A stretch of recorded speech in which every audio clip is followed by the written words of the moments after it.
Space, the final frontier. These are the voyages of the Starship Enterprise, its continuing mission to explore strange new worlds, to seek out new life and new civilizations, to boldly go where no man has gone before. Ben's room. Dun, dun, dun. Welcome to the Movie Vault. I'm Zach. I'm Ben. And I'm Jonathan. Yes, a recurring character in our filmography. This is the third film that you've been on, correct? Yeah. What were the previous two? I did Soul and Hitchhiker's Guide to the Galaxy. Okay, so you're a yearly guest. Today we're going to review Star Trek II: Wrath of Khan. You may be wondering, why go to 2? Why go to 2 right away? And Jonathan, why did you go to 2 right away? Well, I was kind of interested in seeing what Star Trek was like, and I heard 2 was one of the best ones, and that 1 maybe was kind of boring, so I chose 2. Yeah, and I was a little confused too, and then I did a little bit of background research, and I think that it made sense. Because Star Trek as a show is very episodic, so there's not necessarily continuity, and I think to some degree, at least between the first 2 movies, it's the same. Like, there's a little bit of continuity, but they kind of are separate of each other, even though they marketed it as Star Trek 2. Yeah, and part of that has to do with the lack of critical success in Star Trek: The Motion Picture, just years previous to this. But they do continue this into a third film, so the Search for Spock is the one that this leads right into. So this is a big trilogy in the Star Trek franchise, and a lot of people attribute this film, Star Trek II, to actually revamp the franchise, to make people get more interested. Kind of like an Empire Strikes Back to Star Wars. Yeah. But what were we thinking when we went in straight for the sequel instead of watching the actual original film? I don't know, but...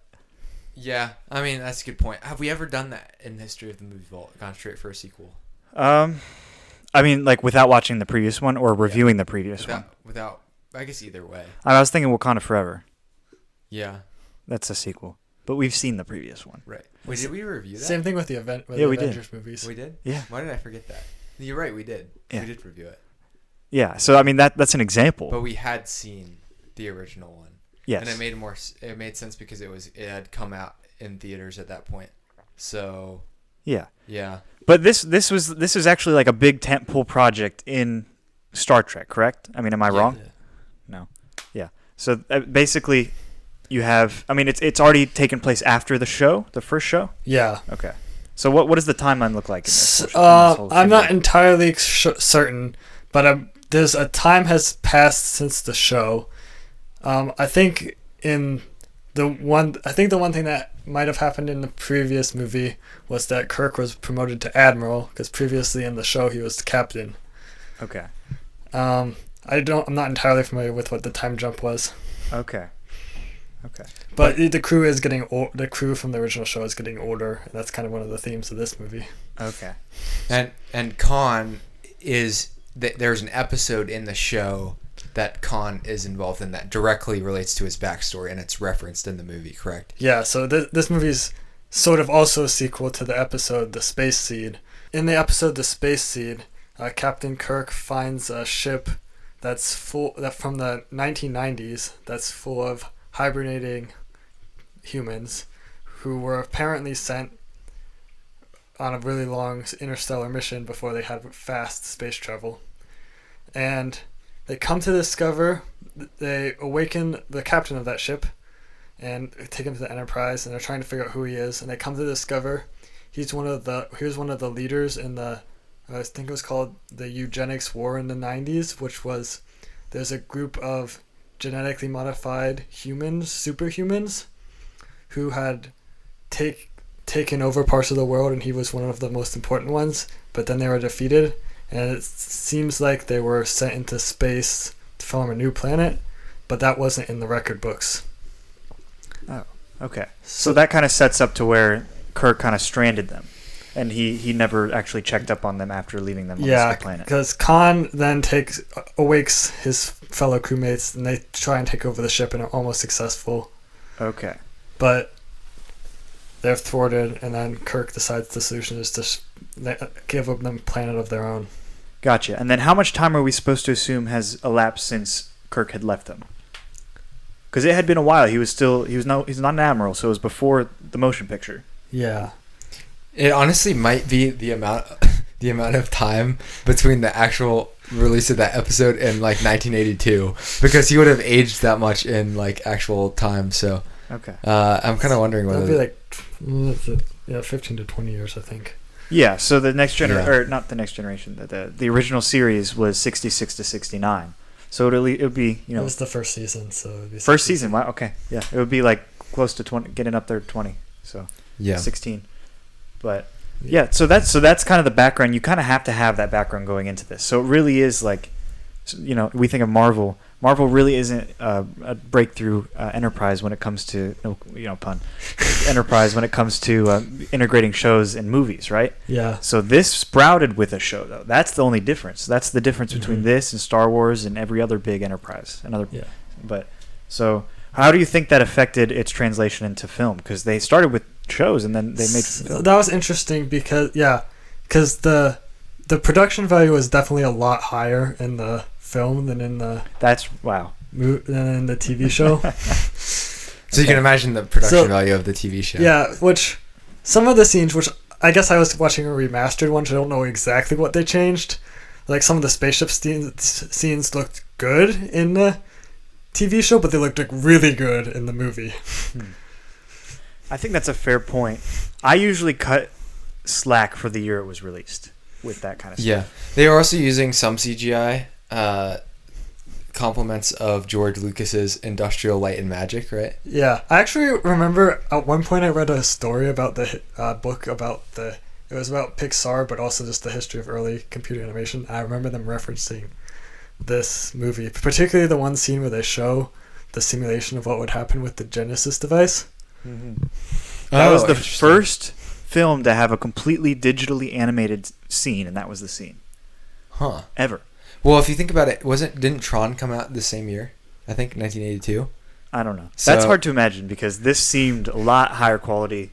But Tron might have tried to do more with the CGI, which might have been to its detriment in some ways. I'm guessing a lot of the effects in this movie were probably models. Yeah, like the ships and stuff. The only thing that would have been CGI would have been like shooting in that one scene and some of the other. Maybe, yeah. At least that one scene. I don't know if any of those stuff. Yeah. So I'm thinking of IP, creativity. So Star Trek, whatever the company, this was Paramount, right? So Paramount releases this film. Are they basing it off of something? They're basing it off a storyline from the show. Is the show related to like a book or any previous iteration? No.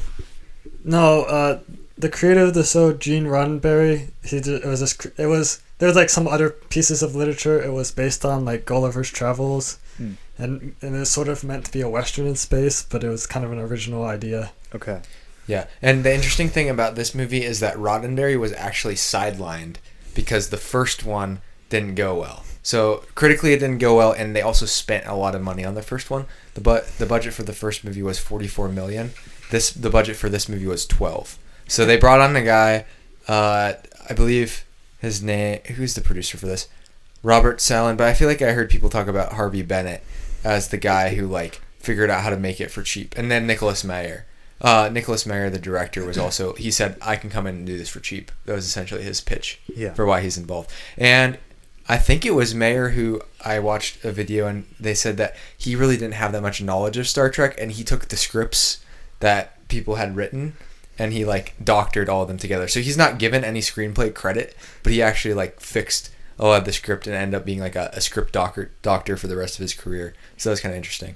Sure, I think that makes sense. As a non-Star Trek viewer, I could understand everything that happened. I feel like that might be part of it, just making it more generalizable. It is interesting, though.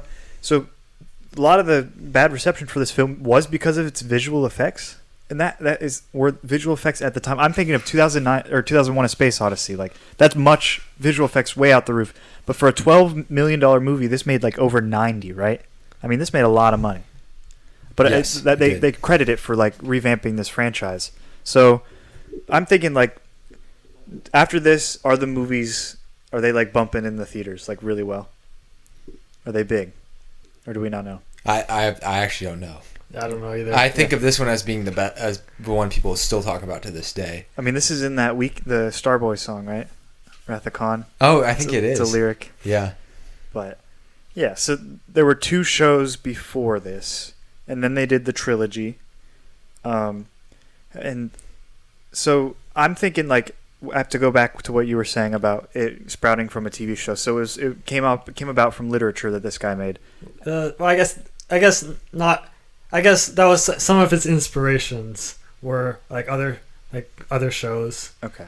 Or Gulliver's Travels, the book. Yeah. But like not exactly. It was just his idea, I guess.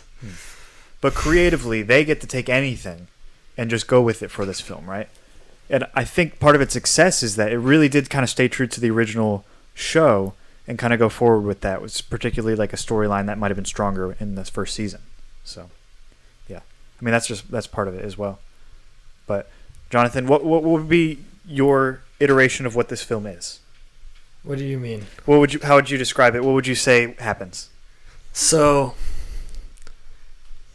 yeah,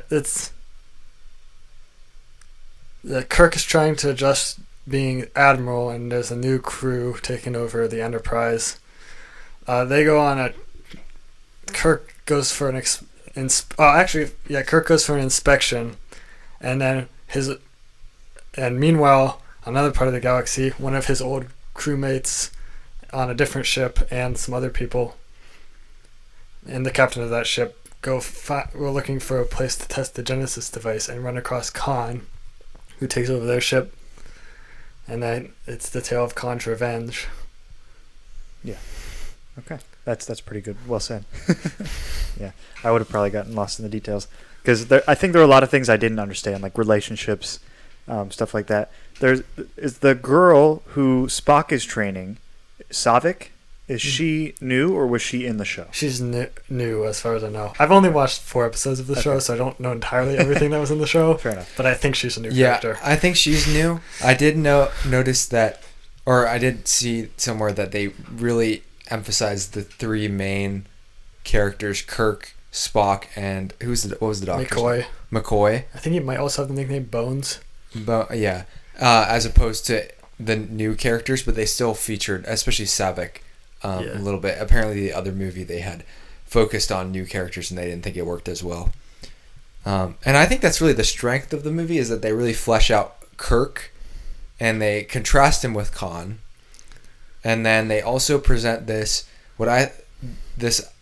test at the beginning of the movie.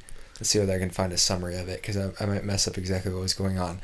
But the very first scene is a simulator session called Kawabashi Maru, because I think that's the name of the damaged ship, and it's a no-win scenario designed to test the character of the officers. And so I think Saavik feels like she didn't do well in this mission because she didn't win, but it's a no-win mission. So. I mean, everyone died, right? And so she was frustrated by this, and then eventually she finds out Kirk was the only one who ever beat the simulation, and she pushes him, and this happens throughout the film that this revealed to us, and he says, well, he didn't really beat the simulation, he just he actually reprogrammed the simulation so he could win, so he kind of cheated.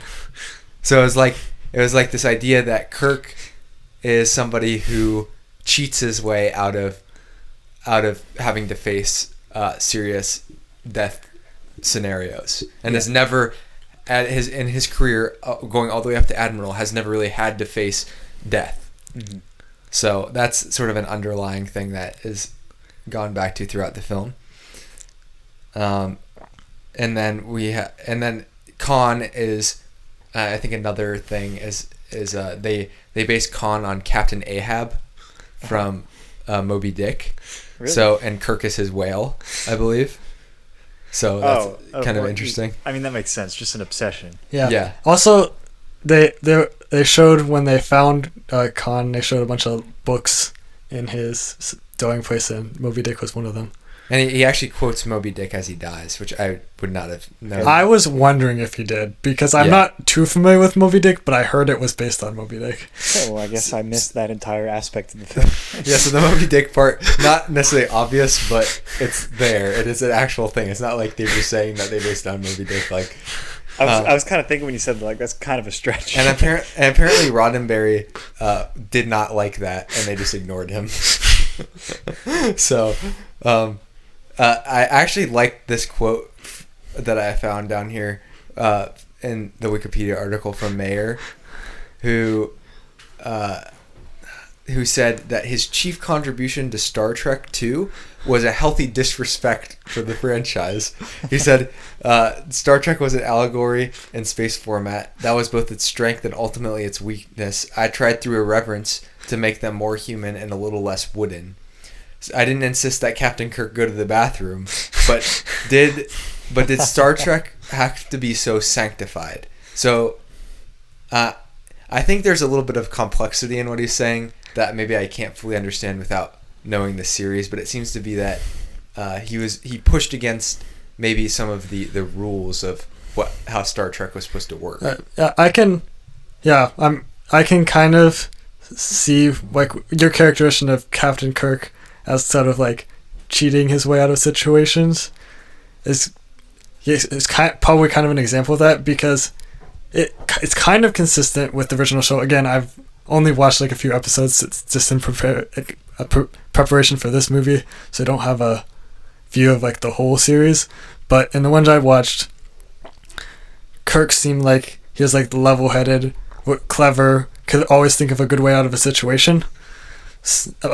But it could be seen as cheating his way out of a situation in some cases, because he did use a little bit of deception sometimes. So it's kind of like a more cynical take on his character, kind of. Yeah.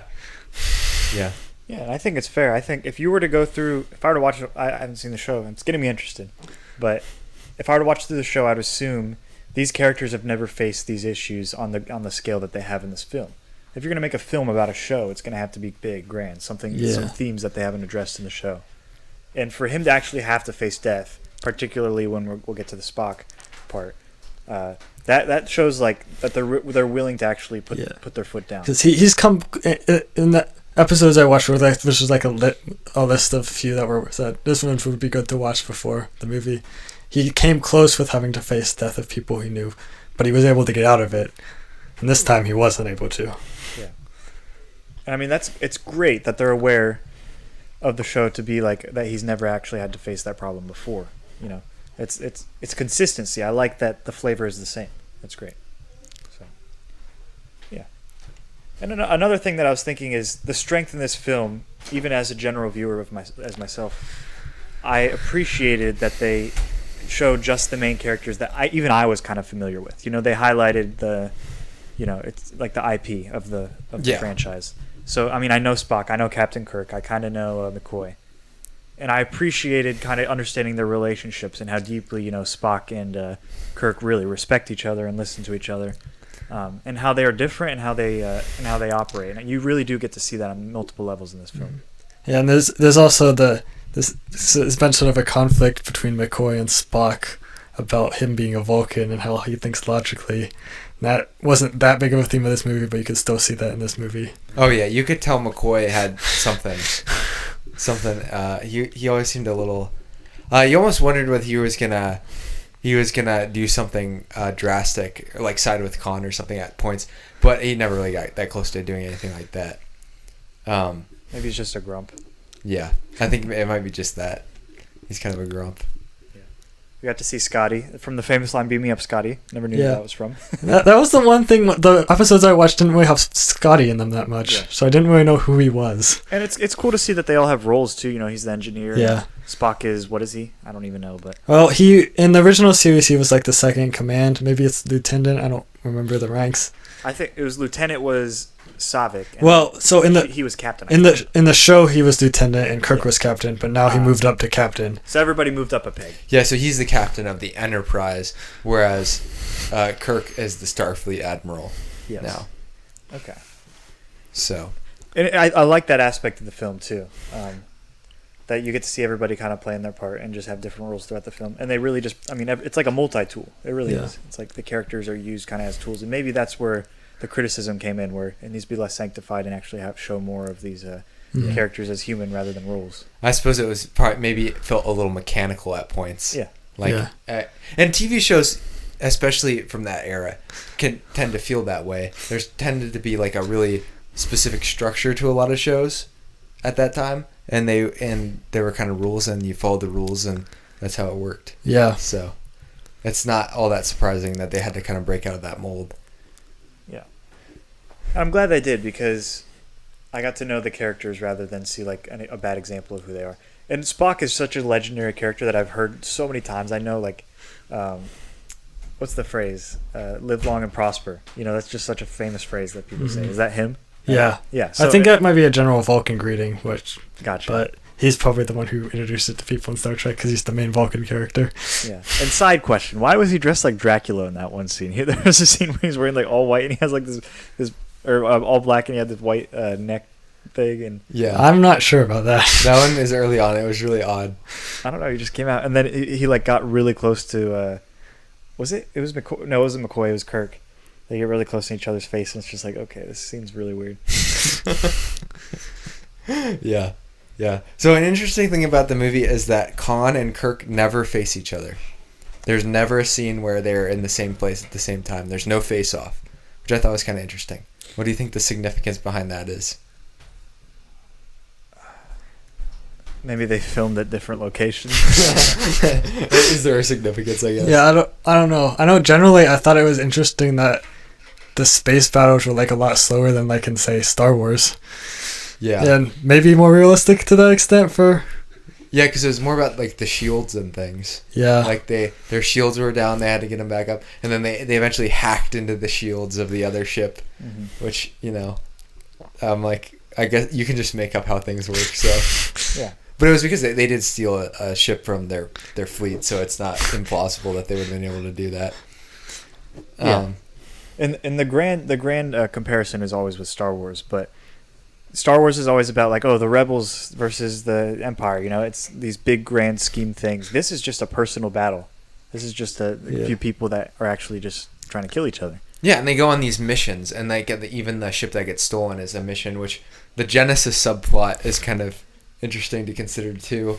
I think it's maybe a like less interesting part of the movie actually. Maybe it's like a reverse Death Star. Yeah. Yeah. Yeah, it actually is. But yeah, I thought it was actually pretty interesting. I didn't think I was disinterested in that. I appreciated that they had a plan that he was going to follow.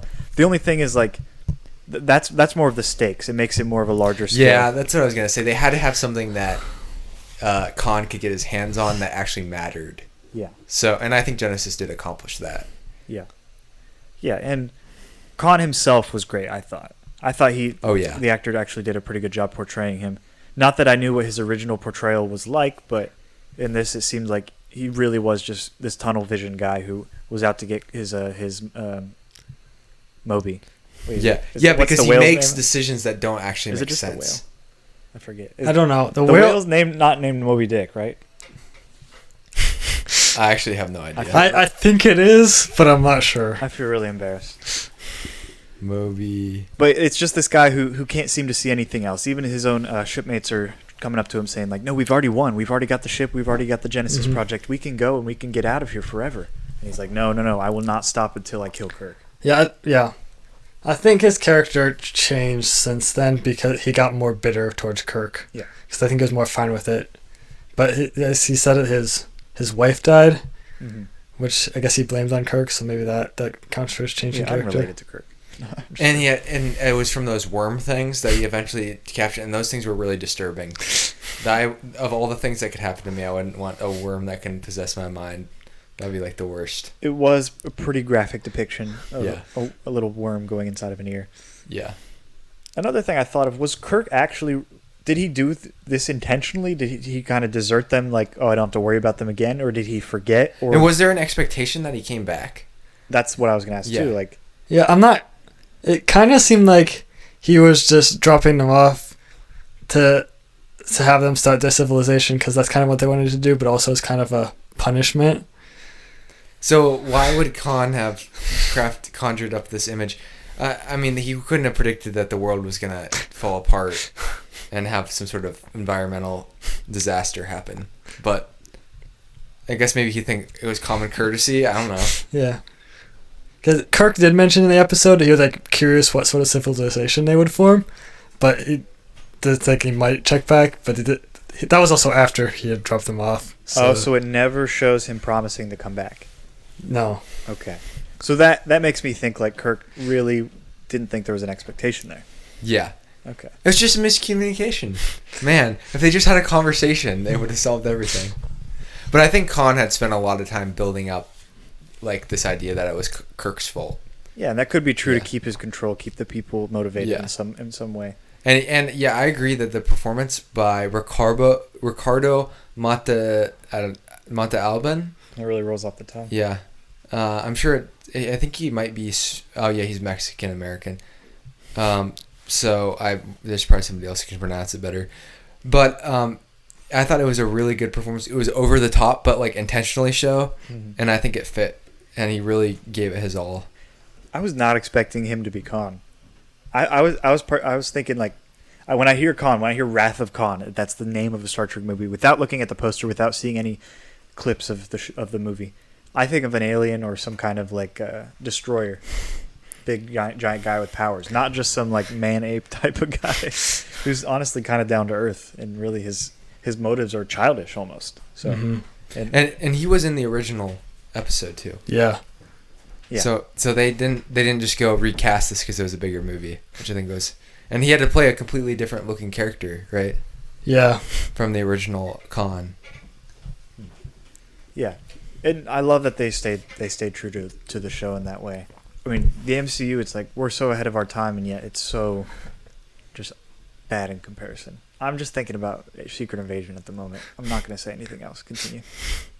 Oh, this is not really super important, but Pauline Kael, if you care about her, she's a famous film critic.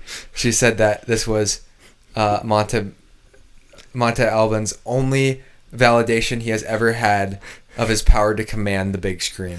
So I guess he was more of a television actor, and he kind of went above his pay grade, or above what his expectation as far as his performance. Well, good for him. Cool. He's in one of the most recognizable Star Trek films. Yeah. But speaking of Star Trek, the franchise just keeps going on, correct? Yeah. So how many films are there in this total franchise? Like 13 or something of the sort. And they're still making some today. There are currently 3 active shows: Lower Decks, Prodigy, and Strange New Worlds. That are all on Paramount Plus? I mean, I assume they all are now. I don't know if they all started there. But the new film started in 2009. J.J. Abrams, right? I believe so. And then they did the originals just called Star Trek. And then they did Into Darkness, Beyond, Discovery. And then they did Discovery was a show. And then Picard, which only lasted 3 seasons. But Picard was to bring back the Next Generation star, Patrick Stewart, in his own series. So as you can see, people love these shows. People love these movies, and they want them to continue and continue and continue, to the point where even these spin-off characters get their own shows and movies and stuff. So how do you think Wrath of Khan played a part in this franchise becoming so successful? I'm guessing that probably the success of the movies led them to make the remaining movies and start the Next Generation TV shows. Yeah, because I was looking at the timeline of Star Wars, and Star Trek, and it seemed like it was kind of like the early era where they had the original series, and then that lasted 3 seasons, and then a few years later they had the animated series, and they started making the movies. And then you have the middle era, which they had the 80s to early 2000s, where they had 3 TV shows during. And then you have the more modern era, a few years ago, where they started some even newer TV shows. And I think in a conversation earlier that we had, Jonathan, you pointed out that Star Trek wasn't that popular on its initial release, which is why it only lasted 3 seasons, and it gained a cult following after. And I think it's continued to that degree, in a sense that Star Trek is maybe doesn't capture national pop culture as much as Star Wars has, but it certainly has a really devoted fan base that loves new stuff that comes out from it. And I think this movie was probably the most that it ever was relevant to a wider pop culture, but I don't think that Star Trek needs to be necessarily. I don't know. I mean, maybe the 2009 movie also garnered some attention. I was about to say, the later ones with Chris Pine might add some cultural prevalence. Because those are all... I'm just looking at the IMDb ratings, and I don't know how much I should trust IMDb ratings, but Wrath of Khan's like in the 7s. There's a couple that are in the 6s, a couple in the 5s, and then but all of the new ones are in the 7s. So people like them. Yeah. And IMDb is like it's not Letterboxd, so it's like your average person who likes movies. It's and not even like Letterboxd annoying, is kind of insufferable. I mean, Letterboxd has mostly of those general viewers as well. Yeah, but like it's more of a percentage of insufferable film critics. The film nerds are actually going on Letterboxd. They're not going to IMDb. Yeah, not anymore at least. Anyway, that's a side note. So this movie, I think what was great about it was that it went deep into the main characters, and I was surprised actually that they killed off Spock. That was a big surprise for me. I didn't know Spock ever died, because isn't he in projects after this, right? I don't know, but the next movie is called Search for Spock. Sure. So I mean that's the model. That's the franchise model. But I was very surprised that they did a bold move like that, and it was great. I really liked that. The reception of it, I heard, was not great because people didn't like that he was killed off. But for me, as a non-Trekkian, I can understand. Like, I'm glad that they killed off the main character, someone who actually probably was probably one of the only characters I was super invested in because I'd known who he was. Mm-hmm. And he seemed the most reasonable to me, and I could probably live with him and communicate with the Balkans the rest of my life if I had the choice and the opportunity. But yeah, I think at the end of the day, if I were to rewatch this entire series, this still might be up there in my favorites too, by word of mouth and by the themes that it addressed. Because like facing death, that's a hard issue. You know, if you've never had to face death, that's good for you. You're fortunate. And how old do you think James Kirk is in this film? Yeah, 52. 52. So that's pretty old to go without having to face death. But you also have to consider that. Oh, I thought you were going to give me an answer. Oh, I have no idea. I was just looking for an estimate. Well, in that case, 50. Most people by the time. Well, he needed reading glasses, so that's true. He wore those librarian glasses. I'm just saying he's definitely older. He's not young. I mean, which Jonathan referenced earlier. It's like them getting old is like part of the draw of the movie, but it also like they're more mature. And they've been through more things, but apparently they haven't been through everything. Yeah. At this point, his star suit was super tight. It looked like his belt was about to pop. I really did enjoy the costuming and the look of this film. Yeah. Because there's something about the fact that they were limited with what they could do with special effects, so it almost changes how you would decide to go about making costumes and everything, because you kind of have to play into that limitation. Like, it is elevated from the TV show, but it's still like notably more cartoonish, or I don't know if that's the right word. It looks more like something you'd see somebody wear at a Comic-Con. Yeah, make a good Lego set. Then maybe the modern Star Trek, where they have more access to CGI and better effects, so then they can make the costumes look more real, whatever that exactly means. Whatever real means. Ben doesn't believe in a reality. Well, real, I guess maybe they look more like what we would imagine them in the modern day to look like. Because reality is only what we perceive in the modern day. Okay, whatever. I'm trying to get into this conversation right now. Yeah. What was your guys' reaction to this film? What'd you like, what'd you not like? I thought, even though it is kind of dated, I thought the visuals were actually pretty cool. A lot of it. And I don't know, I almost felt nostalgia for the characters, even though I literally watched the last time I watched an episode of Star Trek was the day before. And I have only watched 4 episodes, but I guess that shows how powerful the characters are. If you can already feel nostalgia for them after 3 episodes that you watched 2 days ago. Yeah, it might have just been the showing them growing older, because I kind of like when they have like time jumps in fiction, like how have they changed? Yeah, that's interesting, because I think one of the things, Zach's gonna hate me for saying this, one of the things I liked about Star Wars Episode 8 that other people hated was that Luke like grew up and got old and got like way more cynical and like jaded, and was grumpy and maybe regretted things, and there were things that happened that we were revealed that he did regret. And I'm like, that would be how life would go. It's not like you win a war against the Empire and everything else in your life goes smoothly. Because that's what we need. We need realism in Star Wars. Yeah. What do you what? I'm not saying Luke can make mistakes. I'm saying for half of Luke's life he was grumpy like this after the Luke that we saw. You don't always get a happy ending, Zach. I don't want a happy ending necessarily. I want a character who is consistent.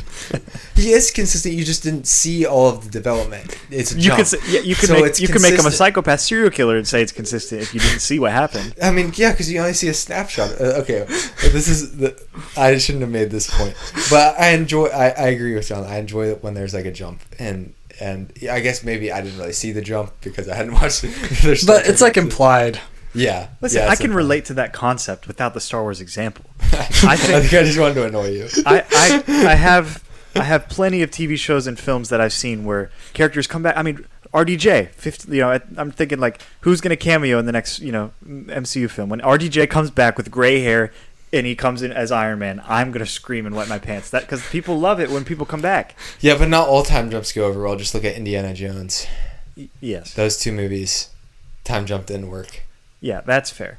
The story has to be there too. Yeah, that's true. And you got to stop adding these annoying characters that take the spotlight. Right. But the time jump was good because you do get to see these characters grow and change consistently. Emphasis on that with asterisks. But yeah, Spock is probably the same. I would have to assume. Kirk is probably a little bit more like getting into that older grumpy old man role where he's assumed his charge of the whole Enterprise, right? Or no, the captain of the Enterprise, or what was he, admiral of Admiral Fleet, right? Yeah, it was an admiral. Yeah, but so you get to see that growth, you get to see that change. Spock is a really tricky character to write for. I would have to think, because you got to humanize him in a way that doesn't humanize him, and right. I think you do that by showing that Spock actually does care about other people. Yeah, and which it did show. And I think that's the thing I'm reading about Savik's character as well. And Mayer was completely willing to humanize the Vulcans, and that was part of also probably what people didn't like, who were purists, is that like she cries at Spock's funeral, which I didn't exactly remember, but I guess it happened. And somebody was asking him like, "You're gonna let her do that?" And he was like, "Yeah, Vulcans don't cry." And they were like, "Well, Vulcans don't cry." And he was like, "Well, this makes it an interesting Vulcan." But I guess she's technically of mixed Vulcan Romulan. I don't know what Romulan is, Romulan heritage, but they never actually explicitly say that. So Spock is mixed Vulcan human. So then you can see with the emotional part, you can also explain. But yeah, the Spock's devotion to seemed like he was also like devoted to doing his duty, which is also like his logical response to things. Right. Like, but there's an underlying unsaid devotion to Kirk, but it's also his devotion to his duty. Because there's one time where he's like, "I'm not going to give up command of the ship I'm not going to take over command of the ship because." Oh, well, no, he actually forces Kirk to take over the ship because he's like, "You're a higher ranking officer." And that's why I love Spock, because I said this during the film, like I would love to hang out with him, because it's like that's just how it is. You just do it, right? Yeah, and it's very difficult for humans to give up power. But he's not trying to. Yeah, but he's not concerned about that. Kirk is trying to not do it. He doesn't want the responsibility that comes with the power. True, that's true. It's like having. Never mind. It's like, yeah, there's a lot of things in life that can have responsibility that come with that. I'm assuming Kirk doesn't want to because he's just done it so many times, and I bet he's just sick and tired of it. But Spock says it's his role, and Spock is a good sport about everything. He's never gotten anything wrong, and he kind of predicts what's going on in the situation. And Savik's the same way. She's very open and honest, and talks to Kirk, like asking him why the simulation didn't work out, and like she asked him how he did it. He reveals that he cheated, and then she's like, "Well, then that's not fair, That's just stupid." And for her, it's like, that is not logical, and I understand that. So those characters are easy to keep consistent, but they're hard to write to a mass audience type of deal. And what's the guy's name that was the one who didn't really respect the canon? What was his name? Anyway, that guy is the one who kind of made this film a big hit, I think. Yeah. By the way, he doctoring the script in the way. Yeah, Mayer. Yeah. I think what you could learn from this film is that sometimes having somebody who's not a devoted fan is actually better because they bring a fresh perspective to the script. So instead of being like, my whole life I dreamed of doing Star Trek, and I want to do it exactly like perfectly Star Trek. You have somebody who's like, I'm willing to take some risks, and it seems like what Mayer did, and risks can sometimes lead to accidents. True, Yeah. and accidents lead to needing insurance, but you can't have insurance after the accident happens. You need it before. Well, you can, but it would be useless. Yeah, you want to wait till before the accident, and so we know some people who actually can provide the service. Oh, who is it? Hedman and Anglin Agency. Oh yeah, I forgot. And they're known for saving people money on auto, home, and business and life insurance. Listen, fathers of young daughters, make sure when your daughter gets married, say, son, are you going to get life insurance? That's my advice. You should do that. And if you want to do that, you need to get the conversation rolling at 614-486-7300. That's 614-486-7300. And they would love to help you out. If you have a spaceship, maybe they can figure something out in too. the future. Yeah. In the future, when spaceships all the Teslas are flying around. I just think it's sad because they thought how advanced they thought we were going to be in 1990. That reminds me of like 2001: A Space Odyssey. Reminds me of Back to the Future. All these they were doing so good, pushing overhyped. it so far into the future. Was it like 2300 or something like that? I don't know if it's the 23rd century. Yeah, 23rd century. So it's the 2200s. Okay, yeah. So that's way advanced from where we are. And then they go back to the 1990s. You're like, okay, now they blew it because it was too close. But same thing with even Blade Runner 2049. I'm sorry, but the world's not going to look like that in 2049. Yeah, I don't think that's supposed. I think these people. I don't think any of those are actually trying to make it seem like that. Right. But I think Back to the Future was. Yeah, you're right. Like, I think they thought we would have hoverboards. It's funny. Yeah, no, they probably did. It's funny because our technology has advanced, like, really far, but not in ways that people imagine. Like, our Roblox servers are extremely fast. Okay? Yeah. But we don't have hoverboards. We don't have these life-saving medical technologies that are portrayed in these films. It's just the routes that we have taken have chosen our futures, our destinies. We were more concerned in a collection of information. Yes. Like being able to have databases of like information. Our social media us. Websites are top notch. Okay? Yep. The algorithms in that are smarter than 100,000 supercomputers. Right? Like Oppenheimer, step aside. Well, I mean, if you think about it, Mark Zuckerberg got his own movie before Oppenheimer did. So. Well, big fat man, little boy. That's also about Oppenheimer. Oh yeah, I forgot about that. Yeah, I'm sure there are a lot. But it's not as much just about Oppenheimer, or is it? They've done. Nobody was played by anyone extremely mainstream and famous.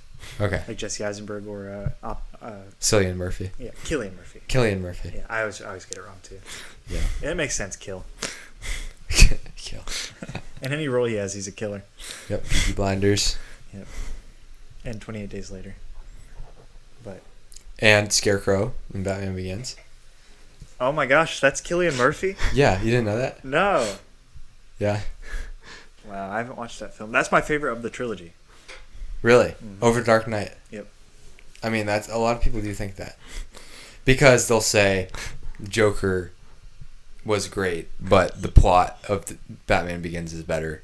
I think so. I think it's the best origin superhero film. And you hear somebody talk about somebody's performance so many times, and you're like, was it actually that good? Like, you start to question it. Heath Ledger, it was a good performance, but it sounds. Is it actually one of the best posthumously, performances? like talking about someone's acting, like, oh, he sucks, he was terrible. Well, like Charlie Chaplin wasn't the best. We could say that. Yeah, you know? But he wrote and directed his own movies and acted in them, so most people can't do that. Yeah, but you got to think of Heath Ledger as kind of this guy who's paving the way for method acting. You know, but there's Daniel Day-Lewis already. I'm saying paving the way. A year before he had done There Will Be Blood, arguably one of the best performances of all time. I think Daniel Day-Lewis is the best living actor at the moment. Well, yeah, but that's not maybe Joaquin Phoenix. Yeah, but Joaquin Phoenix is a little more niche. I don't know that he has the versatility. He played into he's not niche his anymore.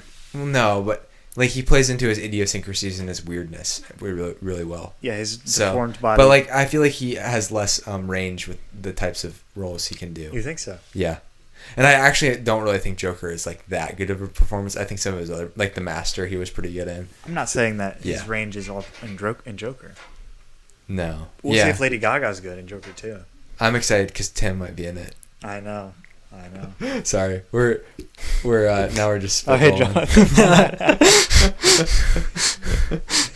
Yeah. All right, we should bring it back into Star Trek. Yeah. Ben, what were your favorite and least favorites? My favorite part of the movie was that the plot, like the themes of death, of cheating death, of Kirk's character growth, were like it was a lot more profound at the end of the movie, seeing Spock ride into space than maybe I'd anticipated going into a movie about Star Trek, even though I was had high expectations for this movie. Mm-hmm. But it went a route that I wasn't expecting, so I really like that. Cons, like I said, there were some, like you said, that one actor with the blonde hair who was like the son of that one lady.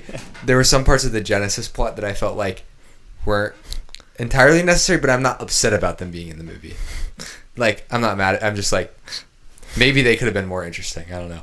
Yeah, I think that's fair. I think the best part was when Spock, he's like, "You can't go in there, Spock, you'll die," and he just like puts his fingers on his neck and he like falls on the floor. That's definitely the best part of the film. But Spock he's a hero. He literally didn't even hesitate. He just walks right in, goes in, and gets killed, and apparently will come back somehow. But they kind of hinted towards the end of the movie that it might have something to do with the Genesis device. Yes, and they do. There's a reason that they had a pre-end credits scene. It was cool to see the story of Spock kind of introducing the idea of death to Kirk, and then kind of being the one who has to actually play the game and go through with it, and be this big example of the moral figure. And it's interesting that it's Kirk who learns from Spock, because Spock is his underling. He kind of reports to Kirk, and they have to kind of work together, and they're always talking through these things together, and they really have a lot of rapport because they have a lot of history together. And to see that kind of come to fruition is just really satisfying, even just within a film. I haven't seen the rest, so even within a film, it's great. Another thing was Savik's character. I really enjoyed. I think it was great.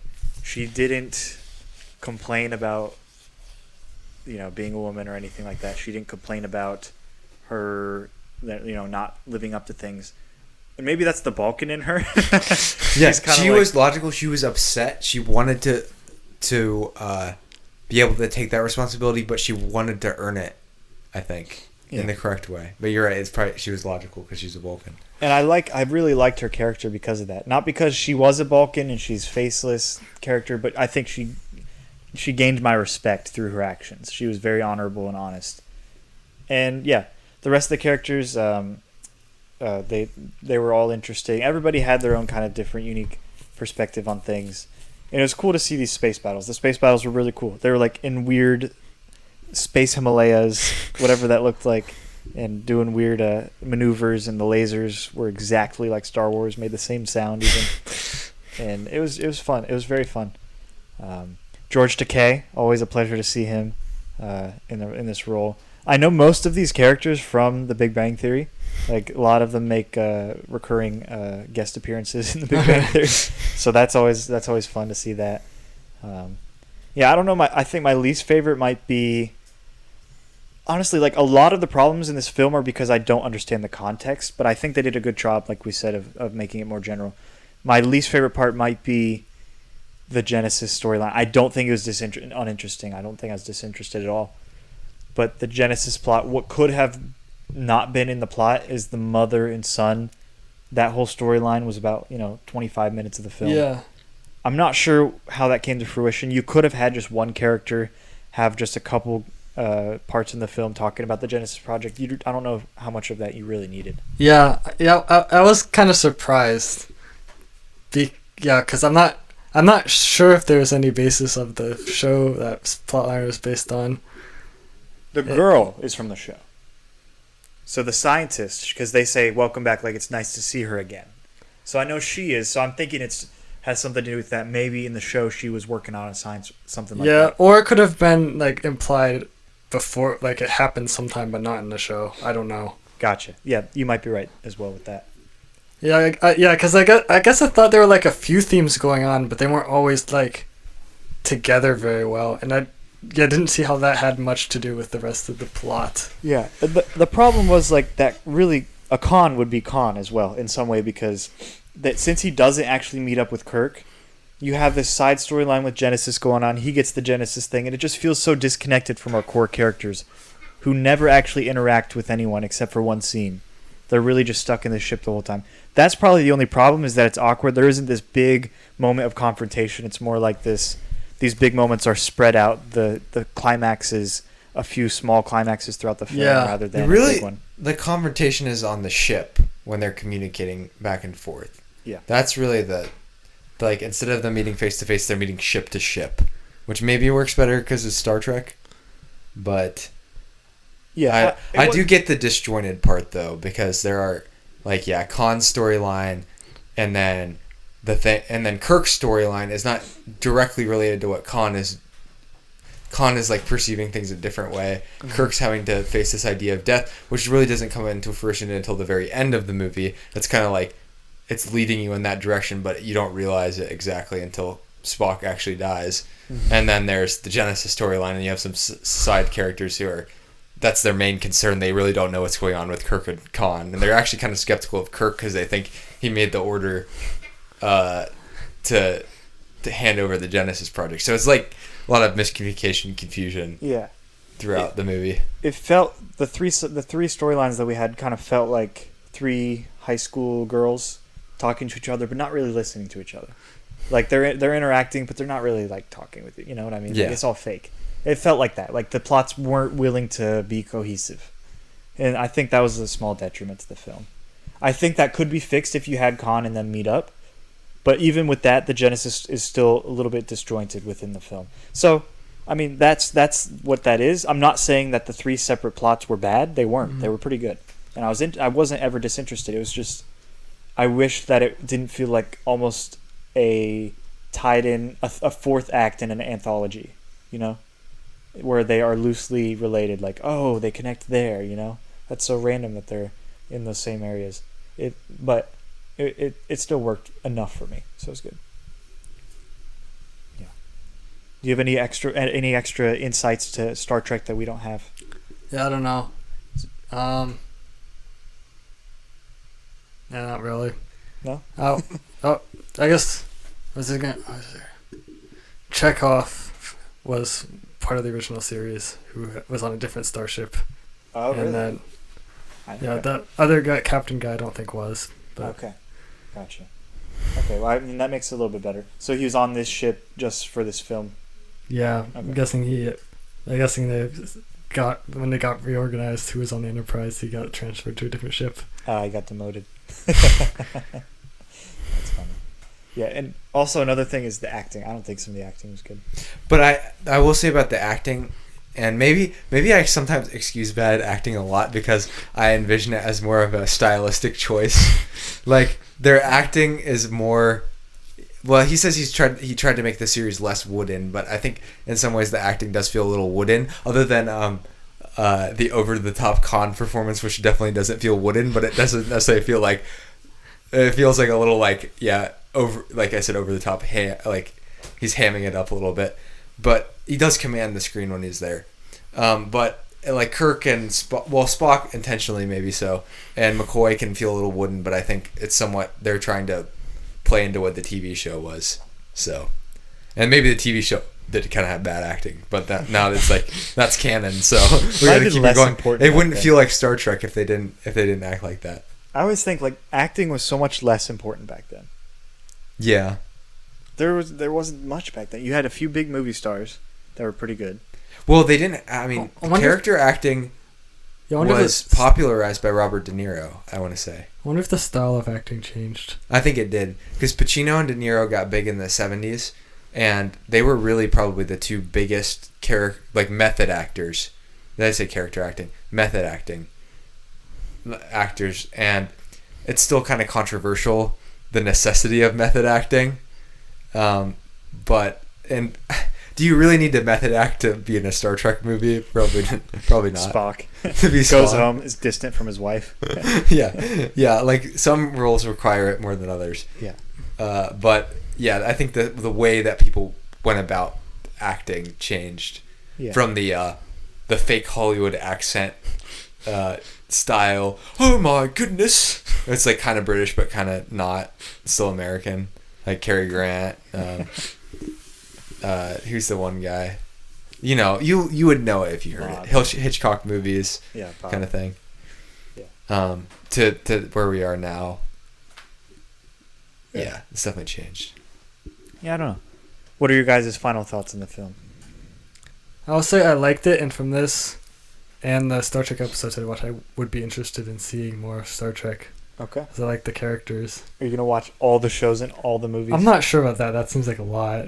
You can do it. Just quit your job, go home, go start right after this. Yeah, I'll say I think I had high expectations. To be honest, Star Trek wasn't really on my radar a whole lot. It's kind of one of those things you kind of forget about. You see every once in a while and you're like, oh, Star Trek, yeah. Okay. I don't really know exactly what that is, but it's popular. And this kind of, I was glad I experienced this, and maybe I will venture into some other Star Trek properties in the future. Yeah, same. And I think if I were to start with one, I'd probably start with Next Generation. I think I want to start with a familiar face, Patrick Stewart. I love him. Not Magneto, Professor X. Professor X. So I'll probably start there if I do anything. The only thing is there's just so much to watch, and Star Trek is like a big commitment if you're gonna go for it. So thanks for making that commitment for us, Jonathan. Well, you can be our resident Star Trek expert, just our Star Trek expert. All right, and with that, shall we close the vault? Do you have our socials? Oh yeah, the Movie Vault on Instagram and at Movie Vault Pod. Wait, we're at the Movie Vault Pod just on try Instagram. Both. And at Movie Vault Pod on Twitter. And then we're the Movie Vault Pod at gmail.com. Yeah, just look up Movie Vault on Instagram. I mean, it should come up. If you look up the Movie Vault, we're the third result. Are we actually? I don't know. I should look this up. Well, it's going to be different if I look it up on mine because I already follow it. Yeah, so send us emails. Looking it up. I want to start doing this. Our letterboxed, my letterbox is Titanium Vulture. And Zach's letterboxd is Zach. I have to look at the numbers. What's your letterbox, Zach? Do you have it memorized? Zach 122420. Yep. Zach 122420. Christmas Eve. And mine is Titanium Vulture. I have to pay for Pro to change it, so it's gonna be that way until I get a real job. Keep Titanium Vulture. I like it. Yeah, I guess I could lean into it now. It's been long enough that you can like unashamedly say that you did something embarrassing back then. Yeah. It's also my last FM, if you want to look at that. And my gamer tag on Steam, which is probably where I originally got it.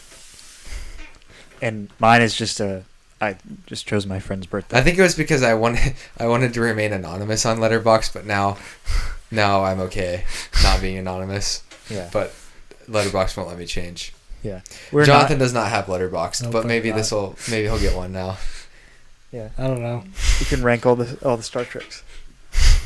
But yeah, we have a lot of great lists. We actually put our upcoming films on our letterbox as well. So Does Movie Vault has a letterbox, or do you just do that? I think we do, but I do it on my own. Okay, so look for that on Zach's. So the next 6 movies are up there. Actually, the next 8 movies technically. So that way you can keep up with what we're doing.